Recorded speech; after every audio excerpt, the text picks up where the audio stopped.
excited talaga ako magbukas ng aking bagong pinadeliver na gitara. O ito na, binuksan ko na talaga kasi napaka excited ko makita yung gitara na in-order ko.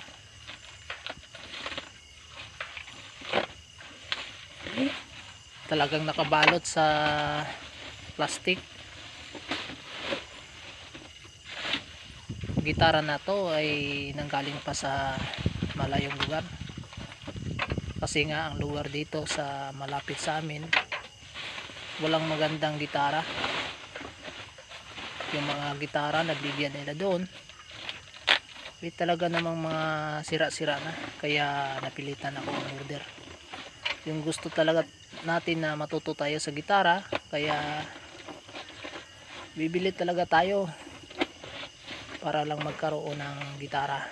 So ito na, binuksan ko na talaga. Ayan, talagang nakabalot pa sa loob at hindi naman nakalagay sa kanyang kanyang bag, at may kasama pang guide.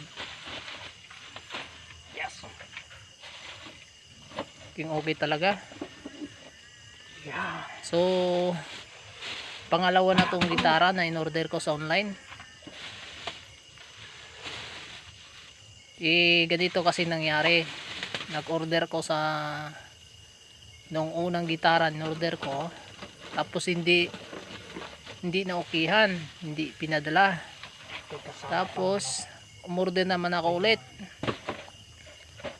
so hindi ako nakapag-antay, baka ika-cancel naman. So nag-order naman ang pangatlong order.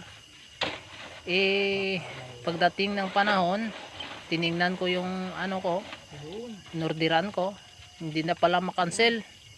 So sabay-sabay yung na ship na yung order ko na dalawa.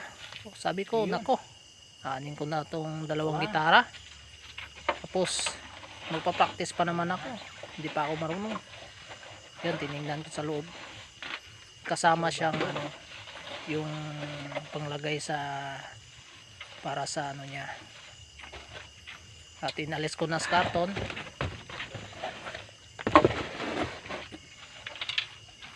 May kasama siyang guide. So may kasama siya na yung isang gitara na in-order ko wala namang guide, pero ito may guide talaga. Yan. Kahit hindi tayo marunong, so bibili tayo ng gamit para sa ganon ay ang problema lang kasi magkaroon po tayo ng kaalaman.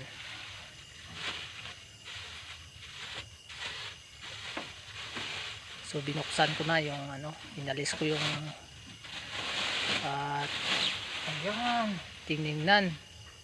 Yan, kung nakaluwag pala lahat ang yung niya, yung strengths niya.